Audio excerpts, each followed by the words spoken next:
Yes guys, what is going on? Welcome back to another video, and in this video I'm down here at Dub Customs. As you can see behind me, there's a few bits and bobs that look quite different than what it normally is. Reason being, Dub are actually moving, so they're still staying in Essex and more will be revealed later on. But the new place, guys, I've been told to keep quite tight-lipped about it, but the new place, guys, I've seen it. Just watch out, it's going to be an absolute game changer. In short, I think Man United probably want to buy it, or Southend United want to buy the land that Dub Customs have got, because it's that good. But yes guys, we're going to get onto that probably later on in a few videos times when we're actually over there. But for today, we're obviously getting the car ready for full send. So as you can see, I don't know why I slapped my belly like that, but I've got the full send t-shirt on, so make sure you head over to Control and Shift and check that out. Today we're going to be getting the car ready for full send, because obviously I think, as you know, the COVID restrictions have started to lift, so track days are allowed now. So we're trying to get the car on at least 10 track days this year. Hopefully we've got to see how things go, and obviously part of that is getting the car ready. So that's going to be brake pads, and in today's video we're going to be doing the braided lines. Along with that, we also have some spacers from CM Wheels, so we're going to be slapping them on. They're 10mm all round, so I'm not too sure if we're going to run front and back, but we've got them anyway, so we're going to try and see how they fit. Right now I'm a bit parched, so we're going to make a little beverage. Hang tight. Lovely.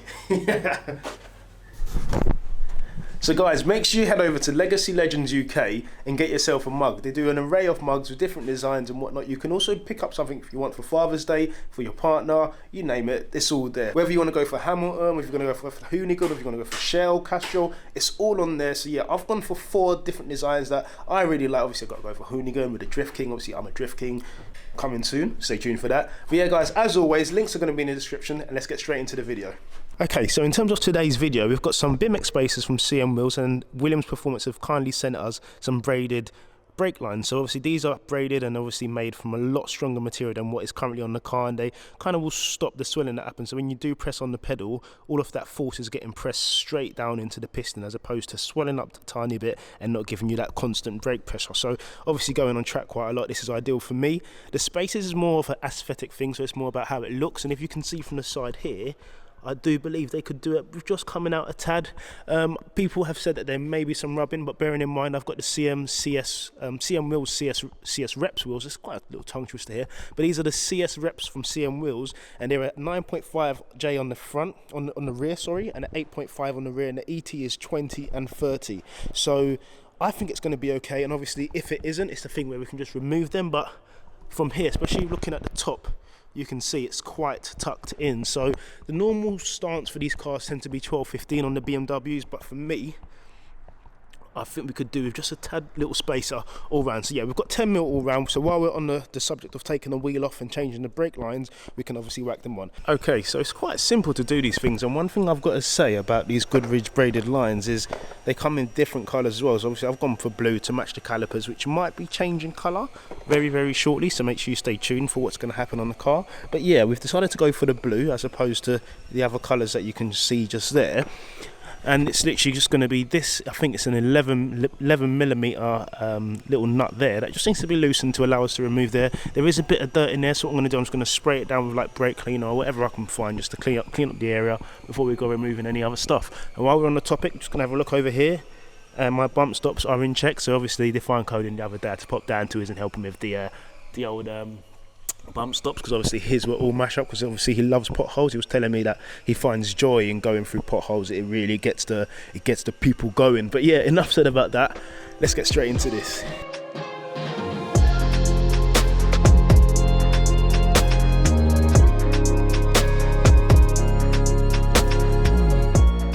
So guys, what you can see here, we have the Goodridge braided line and we have the BMW OEM, and if you just look at it here, it's a lot thicker, and you'd think that that's great, can carry more liquid and whatnot down towards the pistons to help you brake, but this tends to swell once you do like press it and it gets hot, and obviously on track use especially, it tends to swell. With this, it doesn't swell at all, so all of that force is going to go straight through the system into the piston, and it's not going to swell, so you're going to get a lot more direct force on the pistons, hence why people go for the braided lines. There is like a myth around it saying, oh, it doesn't work. It does, but at the end of the day, for the sake of £100 and improving your brake performance, it's a no-brainer, because obviously brakes are what's going to stop you at the end of the day. Again, if you're interested in this, I'm going to leave a link in the description where you can get it from Williams Performance, along with a discount code as well, so make sure you check that out. Alright, so when putting this back together, you want to make sure that you put the bottom part in first before you go screwing this top part here back in over there, because if you put the bottom part in last, what's going to happen is you're going to need to rotate this nut just here, and you're going to have issues. So you've got to put this part in first on the lower part of the caliper, so then when you're tightening it and it's spinning around, it's free to spin before you go pointing this back in.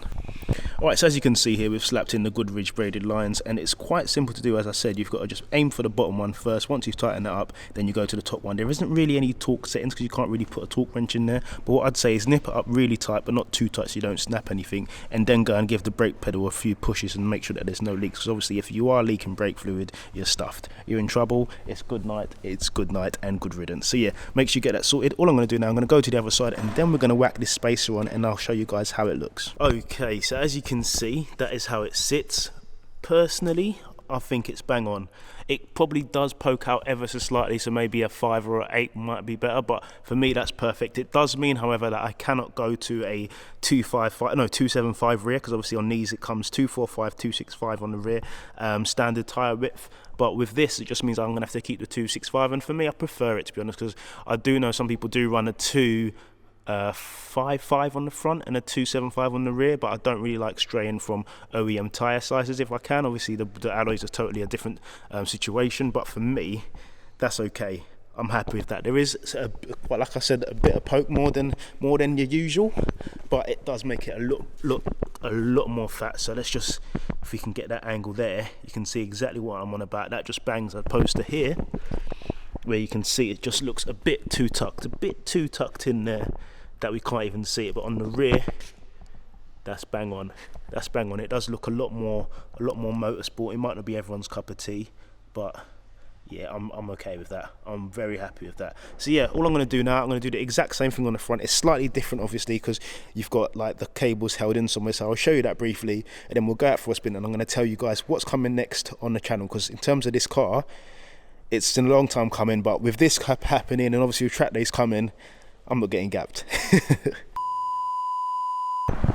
Also, got to give a mention to the main man GW Composites. I've done a little cheeky one. On the M2, you have this. So this comes with the M2, the carbon fibre here, along with just here on the dash. It also comes with that if you get the kit, this and this. But what I've done, it came with this, the car did, came with that.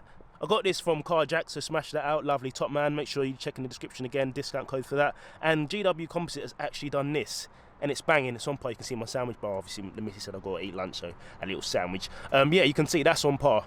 That's actually on par, so really happy with that. But yeah, let's talk about the car. Back to the car. Okay, so guys, as you can see, we're all up and running, but there's a but. There's definitely a big but. Guys, let me break this down for you. So when you're doing brake lines, yeah, you've obviously got to remove the brake line from the caliper to then put the new one on. I did that. We were all good, smashed the car around, happy days. However, I did notice that my pedal was getting a bit soft, but what I did do, I did take off the brake line quick and then replace it, and I had like a cap that kind of stopped air going into the fluid, into the system, but I definitely had air trapped in the calipers. So that brings me on to my next part. So with the Brembo calipers, so whenever you're doing any sort of like brake bleeds, whatever you want to call it, system flush, whatever you want to do, there's actually 2 bleeders on the caliper. So you've got one here, which is just on the outside. Let me try and get some brightness for you guys. Yeah, so you've got one just there, that is one there, right there, and then there's one on the inside as well. And obviously where the braided line connects to the inner part of the caliper, that is the most important one to bleed. Most times when I'm just bleeding the car or having a flush before a track day, I normally just bleed this one, because the inner one's I just felt that there was no point. But I noticed that there was a lot of air in the pedal. I even rang my mate VPEX Trims, who obviously done my lovely Alcantara steering wheel, and he knows a bit about this system. So he said, yeah, Tim, you 100% have to bleed the inner one. So I was like, okay, cool, let's bleed the inner one. Twisted it, snapped straight off. So as soon as that happened, I went into panic. Went to the other side, tried to undo it again, heated it up, used WD-40, used everything you can imagine to kind of make it softer. It kind of like it melted itself to the actual caliper. So I was like, great, the next thing I need to do is hit someone up to remove that and obviously re-thread the caliper. I looked on the internet, the first thing I found was Addiction Motorsport, so a lovely gentleman called Thomas, he runs it, and literally same day I sent my calipers off to him. An hour later he managed to remove the threaded bolt, and he gave me 2 new bleeder screws for both calipers. So we were good just then. So I got back. Again, this is all same day, and I've decided to connect the braided line again to the caliper, because obviously I had to take the caliper off the car. Once I've done that, guys, it was banter. then the braided line wouldn't go into the caliper because that was cross-threaded. So back to Addiction Motorsports, so Pro Calipers, same guy. Literally got back to him. He had to do that again. I think he got sick of me, to be honest, because he was like, I think, yeah, I'm joking. He's a top guy, so make sure you hit him up. But yeah, guys, literally after that, it was done. So we managed to put it back on the car, and obviously we have the 10mm spaces all round. But then that brings me to my 10mm spaces. So these wheels I've now confirmed are CM wheels, CS reps. Yeah, it's ET, I want to say 30 and 20 or ET 20 and 30. I'm going to leave it on the screen anyway where you can get them from. But with the 10mm spacer, I have noticed, I think it's better to show you here, we're rubbing. So if you can just look just here, you can see we're rubbing. So I think I'm going to have to get them off. We'll see how we get on, but I think I might have to take them off. On the fronts, however, I do think we're A-OK on the fronts. I want to say we're A-OK on the fronts, but again, if it's 10mm in that way and 10mm out this way, I don't really want to upset the offset too much. But it does look good, guys. Come on now. Just have a look at how it's sat there. I hate saying that, but look at it. It's perfect. Everyone might say a 5mm, but if you're going 5mm, I don't really see the point. But 10mm just bangs for it. And obviously, the normal stance on these BMWs anyway is slap some lowering springs on it, and then jobs are good and with some spaces, and it's good. But where this is like obviously a different offset wheel, we obviously ran into this rubbing issue. But overall, I think it sits perfect. I really do think it sits perfect. And luckily for me, if I do take them off, it's rosy. I can just continue driving the car. I haven't got to mess around with alignment. I don't know whether you're meant to do alignment when you do spacers, but I just assume it's just 10mm out each way. It won't really make a difference, but yeah, it's a decision I'm going to have to make. Let me know what you guys think. Do you think we should leave it on or take it off? But the stance looks good. I think I went to go as far as saying, even somebody said the other day, said your car looks lower because it's already lowered on 20mm around. If it wasn't lowered, I don't think I'd have this problem. But yeah, overall, I think it's great. And again, I'm going to leave a link in the description where you can get obviously all these parts from. That's Williams Performance for the braided lines, CM wheels obviously for the spacers, and the wheels that I've come to find out are CM wheels. And obviously make sure you hit up Legacy Legends to get yourself a nice mug, whether it's for your dad, whether it's for your mate. It's just nice. It's very, very nice, and the quality is banging. So I will be sipping some lovely cups of tea out of that. And along with that, guys, make sure you head over to Control and Shift and support the channel by getting a t-shirt or a sticker.